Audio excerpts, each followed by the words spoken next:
Yep, very true.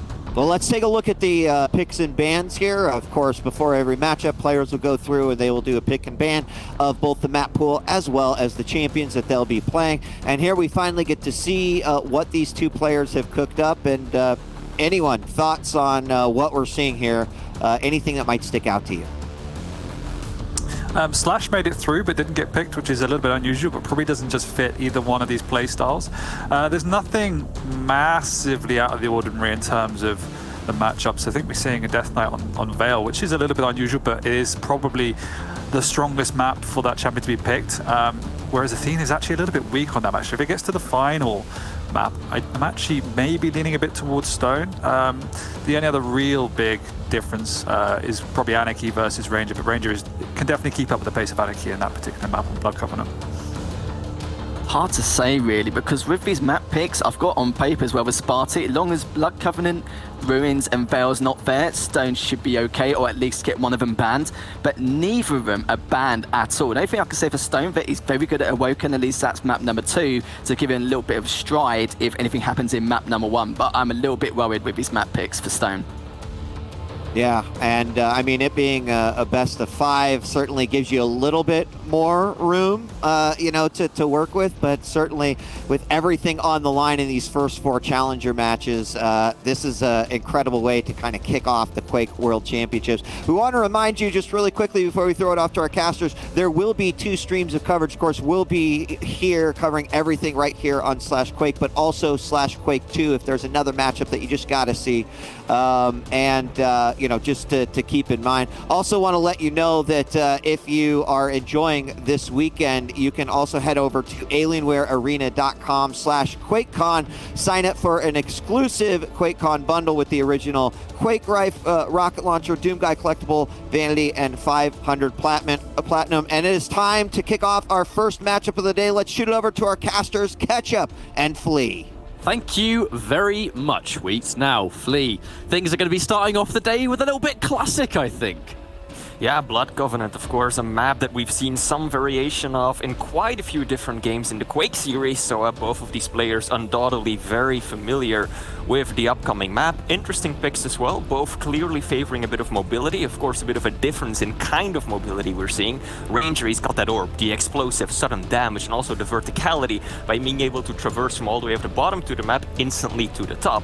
His opponent St0n is running the Anarchy, which of course has that air control, so he has more just ground mobility, being able to move and turn quickly at a moment's notice. And on that note, we are kicking things off with our first map of the Quake World Championships. It is Spart1e versus St0n. I'm always interested to see Spart1e rock the Ranger, because it's kind of that double-edged sword with him. It allows him to go very all-in. Sometimes that can be good. Sometimes it can put him in a spot of bother, but so far, putting himself in a wonderful position to take away a whole bunch of St0n's stack, and at the same time, pick up that all-important mega for himself. So he's going to have some decent timing. He's got a bunch of decent weapons. Still lacking a rail, but as long as St0n is behind here, Spart1e's not going to be in too bad shape. The heavy machine gun's definitely going to be better than nothing. And now we're playing that crazy game. He hasn't got any armor, so he has to be very mindful that St0n can hit him with even one single rail. That light's definitely going to help him. And he's now going to set up towards this mega for another time. And Spart1e, happy to play this a little bit slow so far. That missed rail is going to be some free uncontested damage for Spart1e to start things off, and another missed rail. St0n not having an amazing start in terms of accuracy, Flea. Yeah, not at all. There's a fairly sizable gap between the items already, though, around 15 seconds between the Mega and the Heavy, and that means that whichever player can come out on top of this first engagement and get the first frag can probably set up quite the nice rotation as well. Now, Spart1e still lacking the railgun. Very crucial weapon on the map that is slightly more open with this longer line of sights the way Blood Covenant is. We're going to see yet another confrontation. Spart1e choosing to go back for the Mega, playing it safe, doesn't want to use that opening he's been given to secure the rail, but instead wants to keep his stack high. I mean, little bits of optimization too. Spart1e rocket jumping up there rather than the jump pad. I think it's just getting up there quicker. Can get out that kind of, you know, ranged rocket right before he comes around the corner just a bit faster to make the Mega a safer pickup. Little things like that Spart1e's really good at, but we're just verging on 2 minutes, and finally a rail's going to connect. That one's a pretty easy pickup from St0n. The second that jump pad comes out, I mean, your movement's pretty limited for a lot of champions. No surprises that St0n was finally able to hit his mark, but Spart1e's going to be prepared for that. You know, every time you hit a jump pad, you take a risk. But as we now go into the next phase, we'll We'll see who's going to get that one up. They've been pretty content to kind of control each half of the map so far. Stone on the heavy, Spart1e on the mega. I do wonder who's going to be the first to kind of break that cycle. Very interesting pacing to this map. They immediately got face-to-face, a bit of a brawl with rocket on rocket at the very beginning, but then they both just broke away and haven't really engaged much more than just a few rails or heavy machine gun bullets being traded since. Now Spart1e's in a good position, has at the top of the bridge, knows exactly where his opponent is. Stone getting pushed away, and Spart1e right now, realizing he has an advantage, doesn't want to just pick up the heavy, wants to do a bit of damage and maybe even set up a trap. I think the attempt was there, maybe thinking St0n thought Spart1e was going to once again disengage and take the mega. Actually looks like Stone's going to take a whole lot of damage. He has to hit some of these rails, otherwise the mega's not going to count as much at all. Now, the heavy's one thing. Is Spart1e going to get a rail now? That's what I wonder, because it's been 3 minutes and he still hasn't managed to pick one up. And now we finally have the miracle weapon. And he opens things up. The thing is, if Stone keeps missing the rails like he has and Spart1e doesn't, that's a lot of damage that he's not going to be able to contest with. Spart1e definitely knows his way around that weapon. So Stone should be double afraid now that his opponent, the man from Sweden, finally has a full arsenal. Ooh. As we hit the 3.5 minute mark, beautiful rocket. That's a lot of juicy damage. Look at this Spart1e just rocket jumping up, knowing exactly where Stone is. Doesn't want to give him any room to breathe. Stone stuck. Rocket jumping up again is a possibility for Stone, but he is a squishy light champion with a lot of stack or little stack to work with, so that's risky. Spart1e will be the one having to break away, but both players in shambles after that fight. That's a good opening rocket there from Stone. He got away all the armor. There is that light right near Spart1e, so it's not the end of the world. Another rail doesn't quite hit its mark. But the important thing for Stone is that he's been able to back up, get some of his stack back up, and now he's pretty healthy. But it all depends on that injection. When's he going to get a good time to use it? Is it going to save his skin? Both stack levels pretty even. There is an orb though, so if Spart1e gets that one big push, the dire orb is often that kind of exclamation mark on the end of a fight. But I do like the positioning from Spart1e. He's done such a good job of just being in a great position to shut down pretty much anywhere Stone wants to go. And his rail accuracy has definitely been better than Stone as well. And that's going to be pretty important as we go into the later stages of this map. Stone, he's having some rail angles, but he's just not hitting them. I know I keep bringing it up, but I'm a bit worried about it. I'm personally favoring Spart1e as well, just because he is exerting position on the map so much more aggressively than Stone. You just saw it with the Mega pickup as well. Spart1e just deliberately waiting, leaving Mega up for around 15 to 20 seconds before even going for it, just because he knows he's got the better position and is hoping to do damage. And now he has secured both of the items. Spart1e has a massive stack. Stone, of course, playing as a light champion, doesn't have that much to work with to begin with. Here we go. And now Spart1e catches sight. Out comes the orb. Rocket's gonna whiff. Very little damage being exchanged. Spart1e definitely had an opportunity if he had gone with the lightning gun or the shotgun. Fortunately for Stone, though, manages to escape the clutches of death once again. I was almost surprised to see him swap to the rocket launcher, Flea, because he had the super shotgun out at the time. I thought he was going to keep it and go for the point-blank fight, but same. I guess not. The important thing for Spart1e is that he still keeps a larger stack. The heavy has been taken by Stone all the same, and the injection is ready to go. So definitely something that Spart1e is going to have in mind. No doubt about it. Going to take a mega for another time. Looking like this map's going to go down to maybe 1 or 2 frags at this rate. Sure looks like it. The aggressive dire orb. The rocket doesn't hit its mark. That one certainly does, but Stone able to return fire with a rail. And there's a big emphasis on having to dodge here, looking for a rail. Can he get the shot? Goes for the switch, doesn't matter, because Stone finally goes down. 1 frag for Spart1e, denying the light. And Stone, he has to get out. He does not have any weapons to fight this. A rail caught on the way back. Looks for a second. The flick doesn't hit its mark, but 10 seconds until heavy. Potentially an opportunity here for Spart1e, actually. Spart1e absolutely has a bit of an opportunity here. Now when it comes down to Stone, he just needs to stabilize. He cannot allow Spart1e to build up any momentum of sorts. He cannot go for major items just yet. He needs to content himself with picking up the small ones. He has that basic health, doesn't have the base armor just yet, but surely he should be able to pick up a few of those smaller armor pieces around the map, as he just does. And now he's in a bit better of a fight. Those rails are so crucial for the Russian hero. He needs to keep dishing out that kind of damage, and an opportunity will indeed present itself as he pushes Spart1e down, secures the Mega, and now it's actually the Sweet at a stack disadvantage. Spart1e will probably have to give up the Heavy this time around, and that could be an excellent angle for St0n to make his way back into the game. And he has to play the information game now. He knows he's a little bit weaker. He's going to make some noise picking that one up, so he has to make sure that St0n's not sticking his ear to the ground and listening out for it. But Spart1e's going to have to play this one careful. As long as this Dire Orb is ready, kind of looking at the difference in stack, the Dire Orb will happily deal with the difference. Even now, like a Dire Orb will do a really big chunk if you get some good close-range rockets. Remember, Ranger takes less self-damage up close. All Spart1e has to do is play his cards right. A long-ranged rail to start off would be a good start. That is exactly what he needed to shut down some of that stack. And now, if St0n has a close-range fight and Spart1e gets an orb off, then it's potentially curtains for him. The Heavy gets taken again. But once more, looks like Spart1e's going to have to concede. And he's playing that slow-paced game. He's being very, very careful here, Flea. Yeah, Spart1e adapting perfectly to St0n having the dominance of the items and the entire map in general.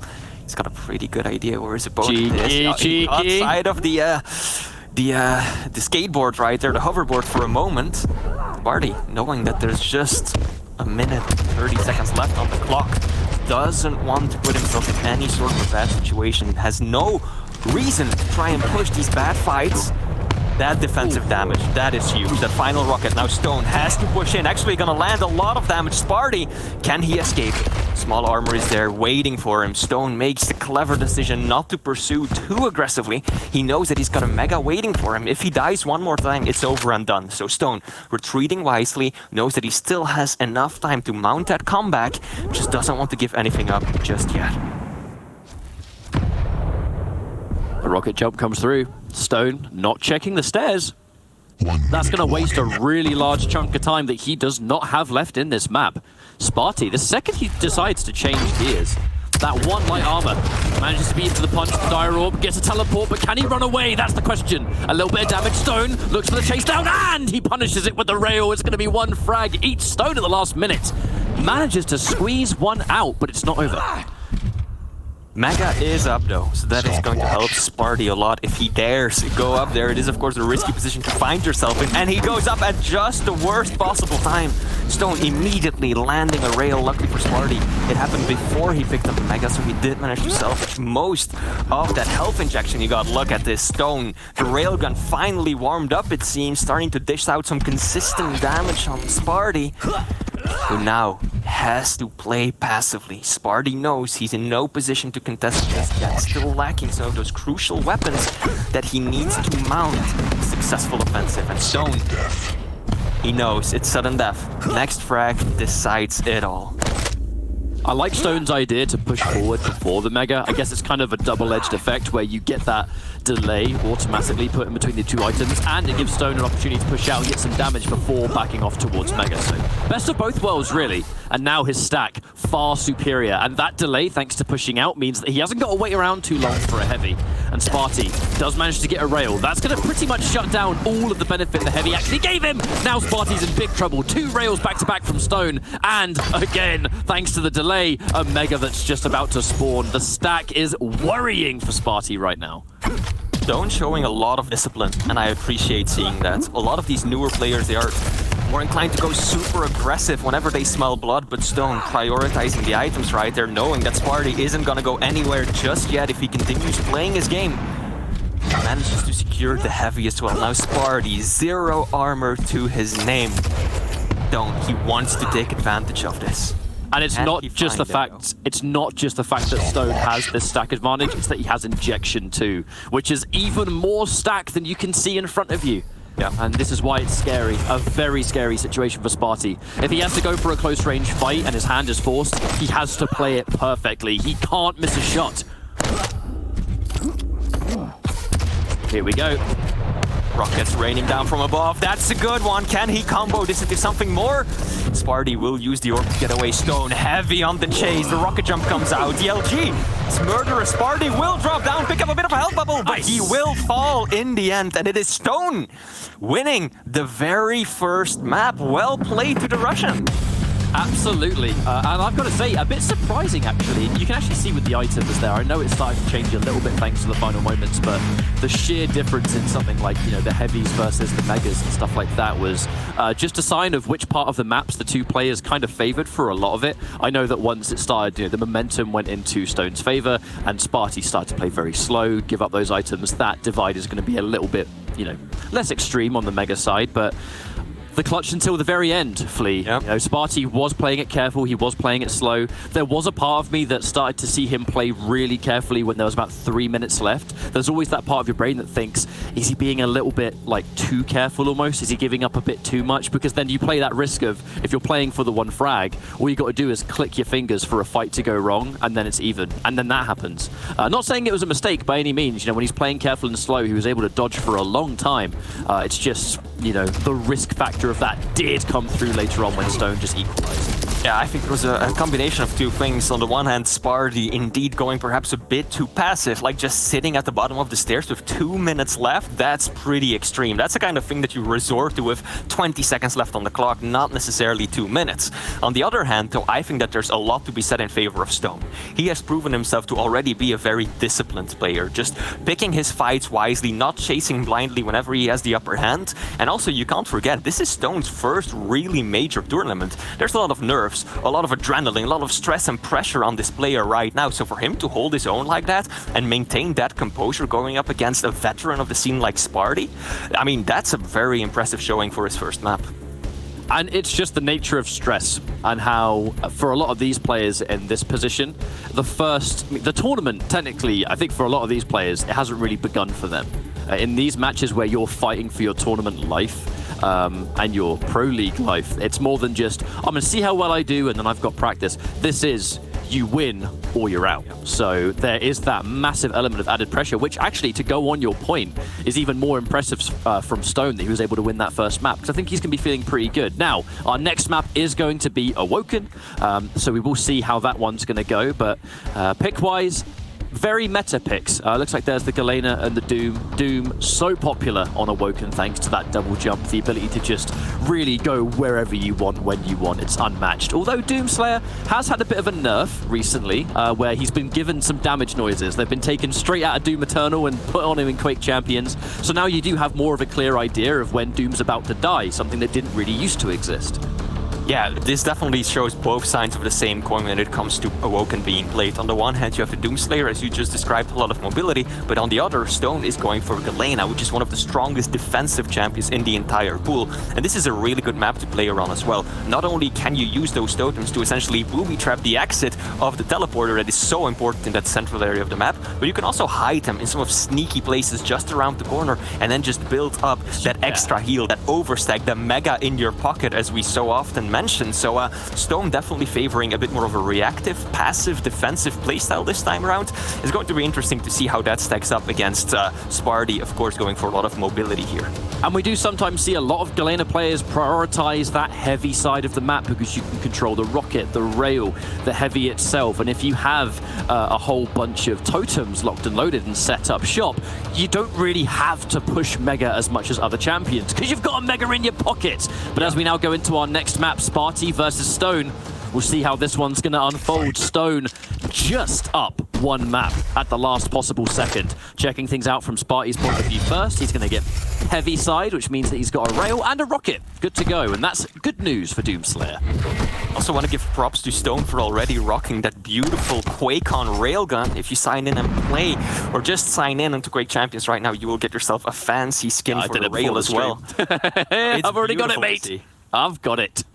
Make sure you get those skins. And it looks good too. St0n using it already. Very slow start to this game.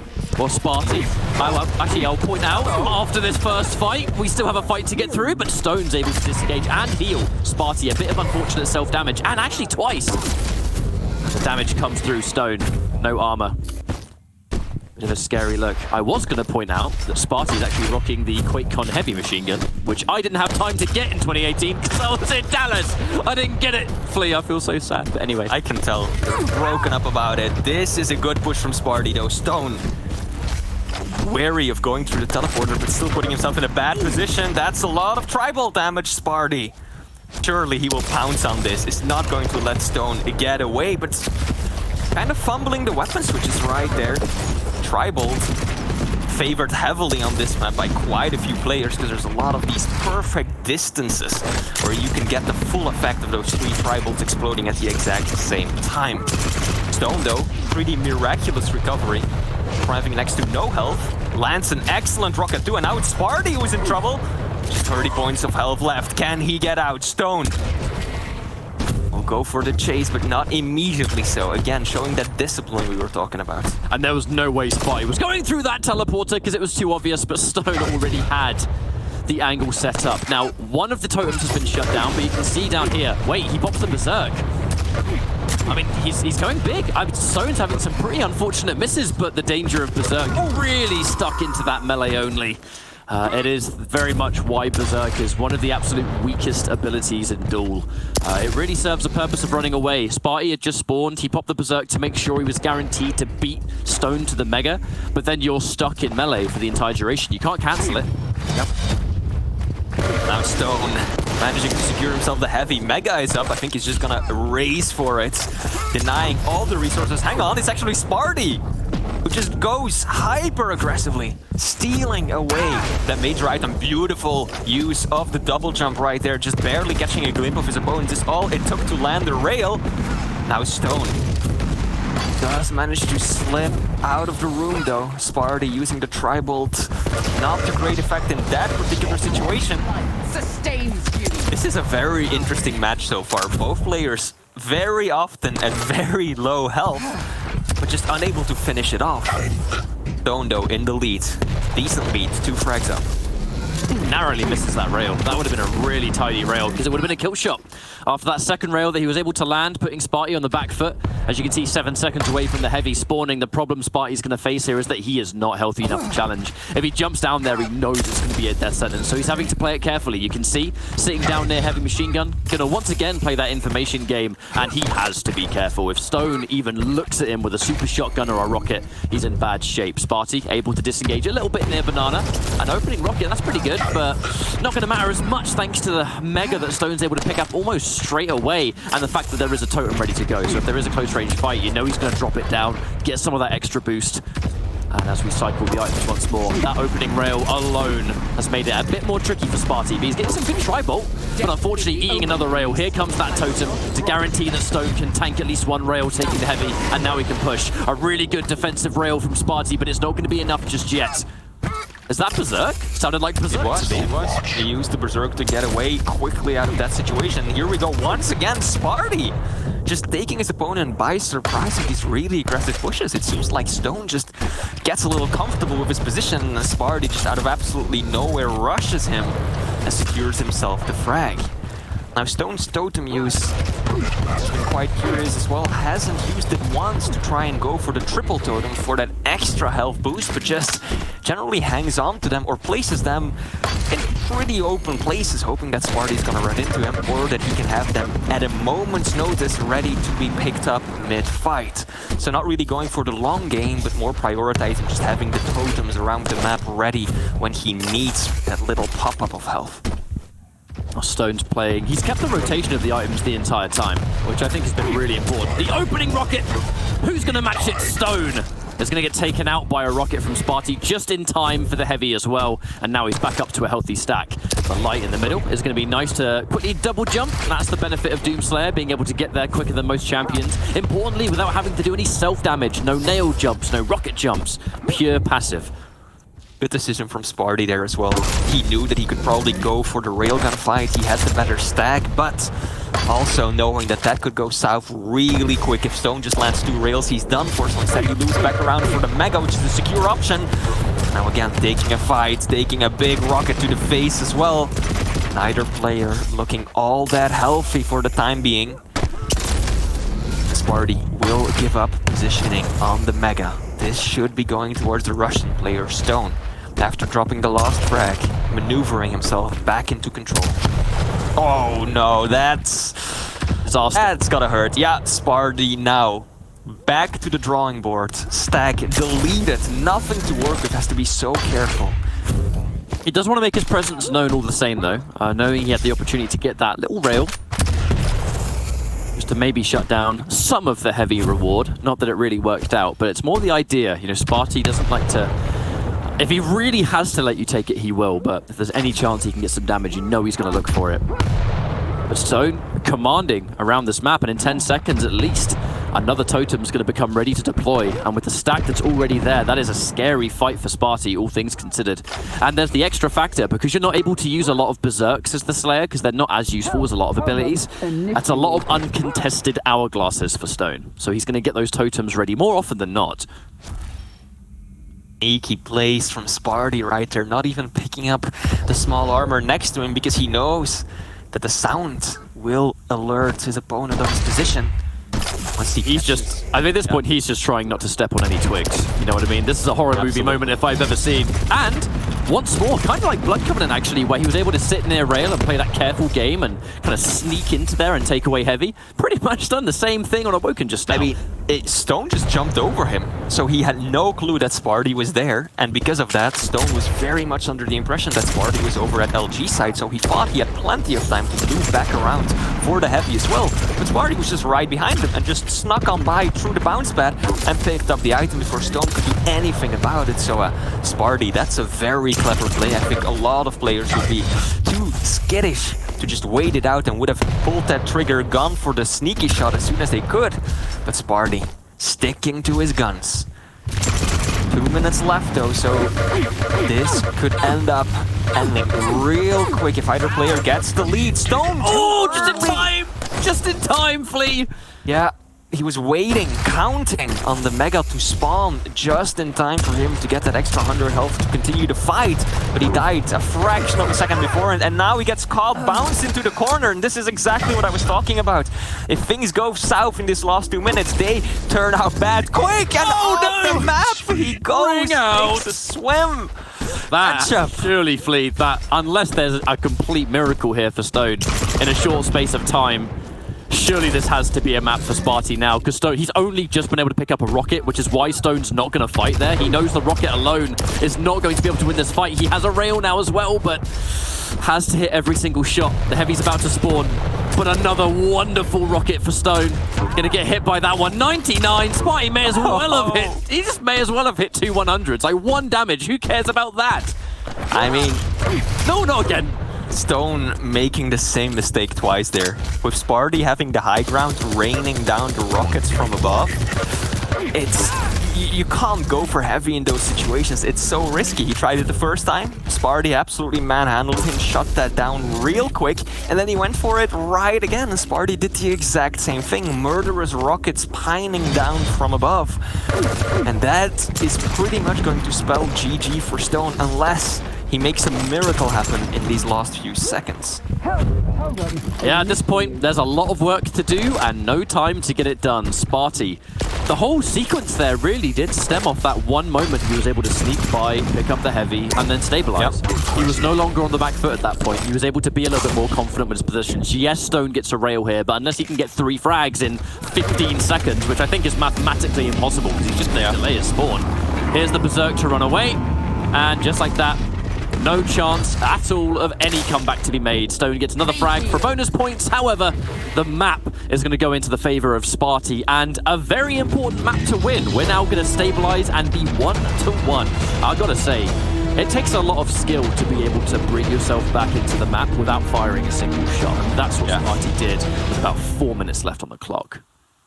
I mean, it just comes to show that Spart1e definitely is the more experienced and veteran player of the two, right? You just see it in so many ways, and these kinds of brilliant plays, St0n is going to be watching the replay of this game. He's going to be like, oh, so that's where he was waiting for me.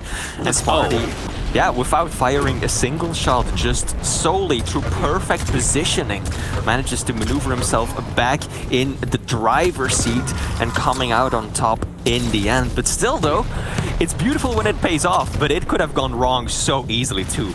if St0n had just turned around and spotted Spart1e there, Spart1e had next to nothing to work with. He had 100 health, 50 armor, St0n was fully stacked, and Spart1e was stuck in a horrible little corner. So if St0n had spotted him, things could have turned out very differently, and that could have begun a momentum, a very strong spree for St0n on the other end as well. And I think also, as we go into these next set of maps, that seems quite characteristic of Spart1e at this point, doesn't it? He's always been a player in Pro League where, you said it yourself, that so nearly could have gone wrong. Yeah. You know, like, he's kind of all in sometimes with Spart1e, where he'll go for these big plays or these big reads, and when it works out, it's like you're $1 million, but when it doesn't work out, it's like a complete plummet of mentality and mood, I can imagine. But I think he's going to be in a pretty good mood after that one. However, we're going to go from one similar realm, aren't we? So it's going to be Awoken first, and now Ruins is our next matchup. Yeah. Looks like it will be Spart1e running the BJ this time around against St0n using the visor. So St0n definitely using the information-heavy champion. That piercing sight can tell you so much about where your opponent is at, knowing exactly how to maneuver and trap them, or even line up beautiful railgun shots as well. Whereas on the other hand, Spart1e, he wants to brawl. That's why you pick the BJ on any map, right? The dual wield, pulling out twice the firepower, 2 rockets, 2 LGs. It can just melt your opponent's stack in an instant. It's going to be quite the interesting matchup, though, because as we can see, St0n's going in with the visor here, and it's going to be really a battle of different utilities, because it's the damage output from Spart1e, and then on a map like Ruins, visor is very important because it is one of the larger maps in the pool.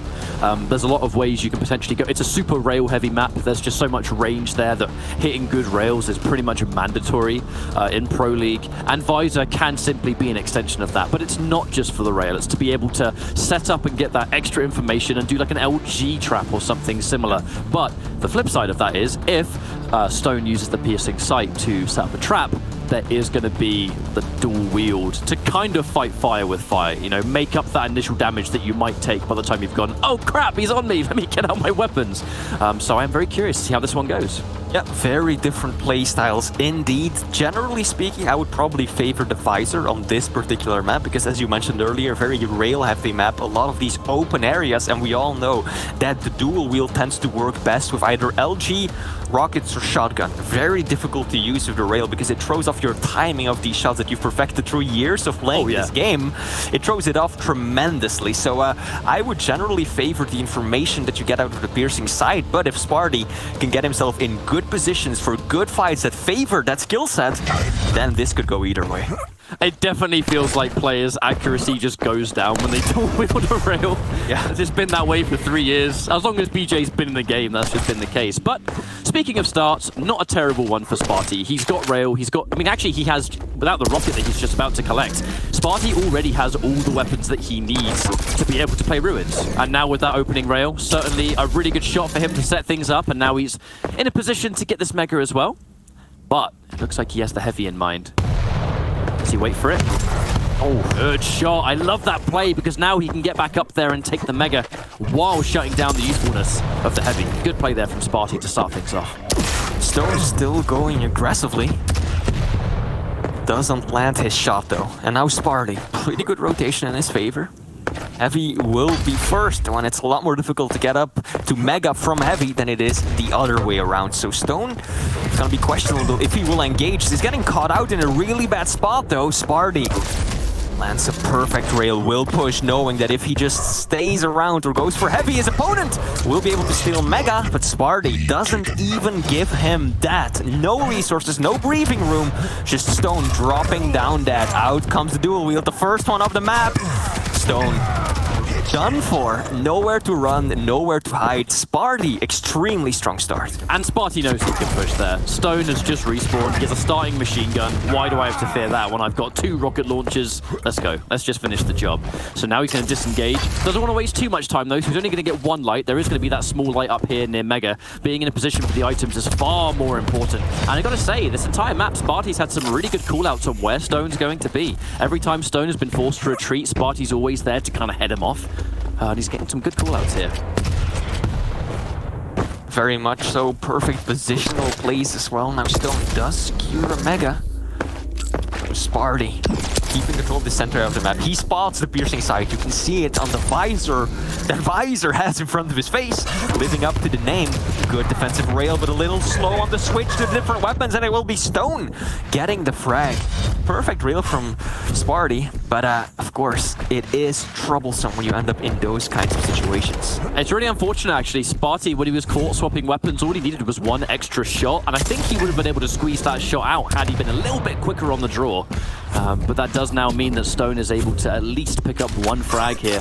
There's enough of a delay between the two items that you could, in theory, try and take both of them, but now the piercing sight, that's going to give him information towards Mega, or any of the items, in fact, actually. With the heavy about to spawn too, St0n would have needed some of that just to get out safely.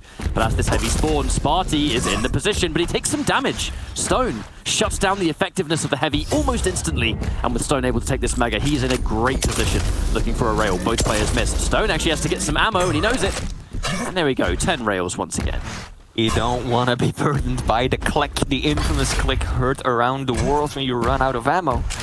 I'm really liking Spart1e's positional play though. Even though he has lost control right now, he's very proactive, not going for the items immediately, but rather just holding down that center area of the map so that he can do a little bit more damage before retreating to the item. Of course, it backfired earlier when he gave St0n his first frag, but still, it helped him wonders at the beginning of Blood Covenant as well. And now St0n stuck in not the greatest position, but Spart1e deciding not to push the advantage that he had after catching St0n with the railgun out at close quarters, but instead will loop back around looking for some armor for himself. Now this is that information game once again. Looks like there's going to be pretty much no divide between the two items unless Spart1e divides it. Nope, he will not. He's just going to straight up take it. So that has created a pretty interesting game between the two items at this point. Because whoever gets a frag right before they spawn is in a pretty damn good position. Because the player that spawns, they're going to have to get a few weapons first. Maybe they won't be close to one of the items. And now there's no delay between the two of them. I think there's a real opportunity to get some chunky momentum from a good frag right about now. We are indeed approaching the halfway point. Getting momentum now could set you up for the rest of the map. Spart1e though, taking away the Mega. Neither player really capable of just cementing full control, where they cycle both major items for an extended period of time. Don't knowing exactly where Spart1e is, he wants to land at least one rail before he's comfortable pushing in, but it looks like Spart1e doesn't even want to stick around for heavy. They're gonna leave things be, retreat back up the bounce pad. Stopwatch. Well, it's going to get taken instantly in that case. 5 minute But now, warning. as the Mega's going to spawn, it does sound like Spart1e's in a position to take it. And it looks like he's trying to actually set up an angle. Yeah, he's always looking for an opportunity to push out some more damage first. Yep. If you do damage and then take Mega, the divide between stack is even greater than it was before. But the piercing sight, I actually really like using a piercing sight here, because this is such a notorious spot where players can go really either side. And it's kind of hard to control both of them unless you have amazing mobility. That piercing sight just gave him the information. Unfortunately, he does take a bunch of damage, and with no rockets, it's going to be scary to fight for this. There are no rockets to fight with. He has to hit the rails, but the direct from Spart1e. 3-1, what a shot. And he manages to pick up the Mega as well. Spart1e needs to keep applying pressure with the dual wields. He cannot just wait for the perfect situation, because if he hangs on to it for several minutes at a time, that just gives St0n near constant access to these hourglasses that allow him to refill that piercing sight so quickly. So Spart1e, he needs to be using the dual wield, his ability, more proactively so that he can continue trying to at least deny some of these hourglasses to St0n. And here we go, he's gonna go for it right away. That's a lot of damage, and what a frag!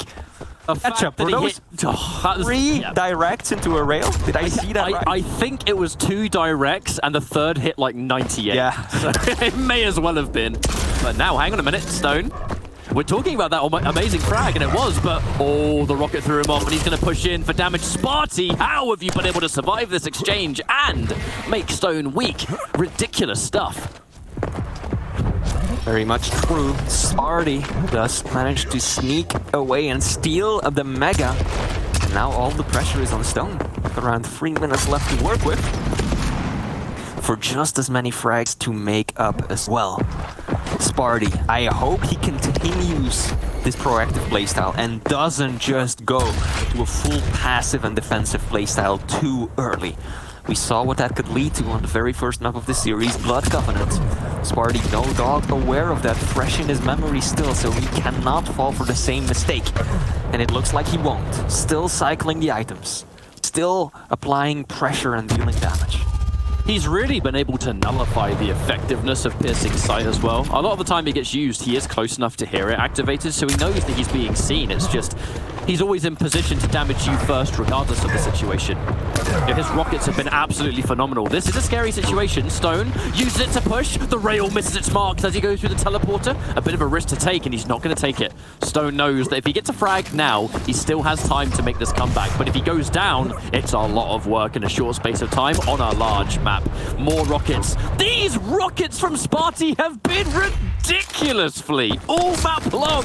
I mean, these vertical shots straight down, we saw them on the previous map as well, and looks like Stone, can he get out? With just a sliver of health remaining, he escapes those rockets once again, won't manage to dodge the rail though, as Spart1e just extending his lead. My boy's on fire. He's just hitting those rockets. The vertical ones straight down, and they hit like absolute trucks time and time again. Doesn't look like Stone will be able to withstand the onslaught on this map. Look at this again. This is absurd, Ketchup. Double tri-bolt. That one hurts as well. Yeah. Rocket damage, just for good measure. Starting the fight with another 100 damage. I mean, I can't really say I'm surprised at this point. It's likely to be Stone's favor, but as long as these rockets keep coming out, look for the rail! The shot misses and Stone gets punished with another frag down. The map's over. Stone does not have the time. He does not have the time to get the frags needed, especially with Spart1e running the circuit, and now he's able to take the all-important items. I think you used the right word, Flea. On fire! Spart1e is looking ridiculous right now, and this is some of the best rockets I've seen from Spart1e in a very long time. Yeah, one of the come on! Spart1e usually does best with his railgun. I think that's something that a lot of people could agree on, but his rockets today have been absolutely on point as well. Really happy to see him be more proactive and not as defensive during these final few minutes. And just look at the rails as well, just Stone. He knows it's over and done. The only thing the Russian player can do now is just try and reset mentally, maintain his composure. We've seen that he has the discipline, but this is a whole different ballpark. It's a major tournament, huge stakes, everything is on the line right now, so this might be a little difficult for Stone to just regain that composure. Dual tri-bolt kills, not something we see very often in the Quake Pro League, do we? What would you even call a dual tri-bolt?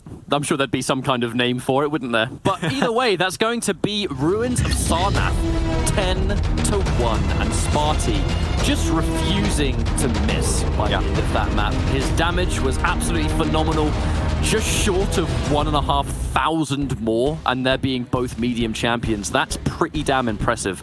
The thing is, we're going from one large map to another, because that was Ruins of Sarnath. Up next, it's the Molten Falls. Yeah, and this could potentially be the final map in this series. It is a best of 5. First player to win 3 maps will advance, the other will drop out. Not just of the tournament, but the Quake Pro League in its entirety. Molten Falls, we will be seeing Strog being played by Spart1e going up against the Icen by Stone. What are your thoughts on that? I'm more thinking about this momentum that Spart1e is currently feeling, and the fact that his map wins have been a lot more dominant than Stone's. This was, for me, the money shot. This was, oh, I was wrong, it wasn't 98, it was 99. How silly of me. But yeah, I mean, this was just, these frags are a bit of a highlight reel on how to hit absolutely fantastic rockets. But on the subject of momentum, Spart1e is clearly going to be feeling an absolute ton of it. There is going to be that difference of experience really shining through. The pressure is on Stone now, more extreme than it's ever been, because this is his final Pro League lifeline. You know, this map that's coming up against someone who has been in Pro League, been there, done that, worn the t-shirt with Spart1e doing that pose on it. And as we go into this map, I just think that Spart1e's more comfortable, he's more prepared, and he's playing better at the moment. 48% railgun coming out of Spart1e, the previous map. Pretty darn nice indeed. The man is indeed on fire, and those rockets, of course, the 33 doesn't tell the full story, because my goodness, every single one of those rockets felt like they just did a tremendous amount of damage. So Spart1e, as you said, he's got the momentum. Interesting champion picks this time around though. Spart1e's got a bit more mobility. He's playing the Stroke, so he's got the crouch slide movement that allows him to accelerate faster than his opponent. And he also, of course, has the Peeker, the remote control little drone that can be used for scouting purposes, but also to do quite a bit of damage with the Blaster and the Kamikaze. And on the other hand, St0n is running Ison, more of a reactive champion that you can use to place down the turret to hold down strategic locations. Also, to on the one hand give you information if your opponent walks by, but on the other can be very useful in dividing your opponent's attention, making them also deal with that tiny little turret pelting out damage. So it's a very powerful tool in many situations. We know there's going to be an automatic difference in playstyles just due to the champions alone. You know, Ison, as you said, very reactive, but the turret really gives you that extra information on certain points. Not really for its damage, but for just listening out to it. If you can hear your turret shoot, you know that someone's generally within that rough area. And we do see the turret get put down in places that Ison kind of doesn't want to have to hold out, but he still wants to know if someone's going to be nearby. But then Strog, I wouldn't even talk about Strog individually. It's more a champion with a crouch slide on Molten Falls. It's a very large map, but there's a lot of room for you to build up that speed, to just glide around the map, and Strog absolutely able to do that. And you can put yourself in some really tidy positions much faster than anyone else can. So with Spart1e feeling this momentum, I actually think a crouch sliding champion is a really, really good pick for how he's probably feeling at this point in time. If he's feeling it, he can just fly around this map and maybe take that final map win. Absolutely. Now this is crunch time for St0n though. One opportunity, he needs to win this map if he wants to have a shot at actually getting into the Quake Pro League and have another chance at potentially winning the Quake World Championships. Starting things off on Spart1e's point of view, delaying the Mega, but St0n had the exact same idea, so not much of a delay between both. Rockets coming out immediately, Spart1e not letting off one bit. St0n immediately coming back through the teleporter, and Spart1e perfectly calm, doesn't even try to chase, just waits for his opponent to come back around. Perfect read by the Swede. And he's continuing to hit some really good rockets, so his aim currently, not that I want to jinx it, is continuing what it was like on Ruins. And with this heavy spawning, there is going to be, again, a bit of a delay here. Spart1e knows he's in position. He's going to push out and get some damage. Here comes the free Peeker. It is shut down by St0n, but the main objective here is to create that delay. And Spart1e loves to delay these items. He loves it.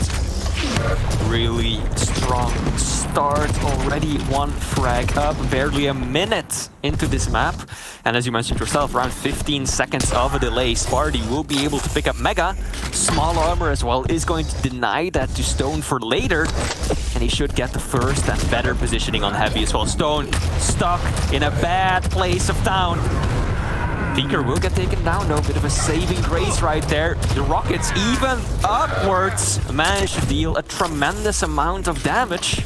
St0n needs to stabilize. I think he's playing far too aggressively right now. Shouldn't put himself in these situations that he just keeps running into Spart1e, fighting for these big items. This heavy machine gun though, that did a whole lot. Oh, a little bit too slow, but this is where the mobility starts to make a difference though. The fact that Strog can just slide around and reach those kind of items just before those other champions can. It makes all the difference on a map like Molten. The problem is now it's 3-0 in only 2 minutes. I mean, there's quite a lead here in a short space of time, and it's the stack difference too. St0n tries to be a little bit sneaky. The surprise Peeker. The rockets count. That one only doing 17. Not that it matters. St0n misses the rail. Spart1e would have survived it, but it would have made this potential refrag possible. And St0n on the spawn, what a read from Spart1e. You're gonna spawn near LG, and you're gonna go for light armor. I mean, you mentioned at the very beginning of the series, right? Spart1e, he has some of the incredible reads sometimes. Sometimes it backfires completely, but very often we see these beautiful strings of damage, and the Tribal just adding insult to injury right there. That's around 60 Tribal damage out of absolutely nowhere. And Spart1e, the momentum. Can St0n stop it? I feel like after that first map it didn't quite go the way Spart1e wanted to. He just leant back in his chair and cracked his knuckles.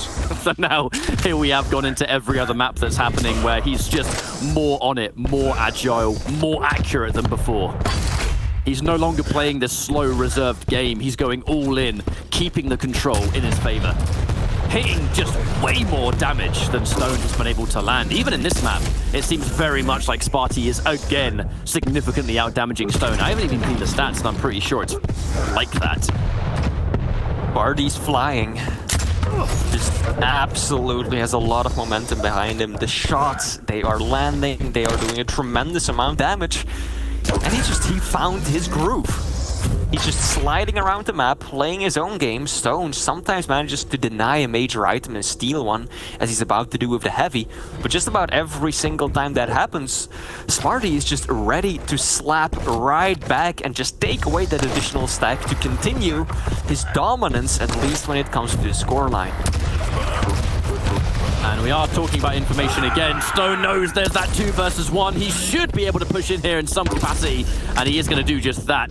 There is going to be somewhat of a bonus rail there from Spart1e, but St0n is able to take the Mega, so it's not going to be the most rewarding shot in the world. Not the end of the world for Spart1e though, because, I mean, he kind of spawned near a heavy when St0n had to go and take Mega, so they've already been able to take both items, and not really a huge amount of momentum from St0n here, Flea. Yeah, that is, of course, one of the tricky parts. You don't just want to get a frag, but you want to get one at the right time, so you actually have something to work on, that you can pick up a bunch of big items and deny your opponent some weaponry at the beginning as well. Now Spart1e, the rockets, strong as usual. I think Spart1e just immediately kamikaze to Beaker right there, because he realized, oh wow, I'm still sitting up here with a turret literally right next to me when I have almost no health to my name. Now St0n, though, starting to look a bit better.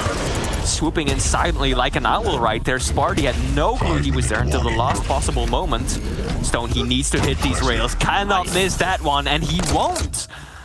Maybe the momentum is building, Ketchup. Maybe this is the start of something beautiful. Yeah, we have talked about the importance of getting a frag at the right time, and that absolutely was one of them, because now it's a Mega. The heavy, Spart1e is way too early on it. And he's going to get taken out again. This heavy really surely will be a death sentence. I will be shocked if Spart1e can survive this. Looks for the Pika. Again, last minute damage. He knows he's going to go down. We may as well try and shut down some of the stack, but...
There, Rapper's Ledge. Indeed, comes back to claim yet another life. And now Spart1e, just one frag ahead. After that disastrous ring out. Now St0n still has a lot of time to work with. One of the most important things for the Russian player right now is not to stress things too much. He's got all the time.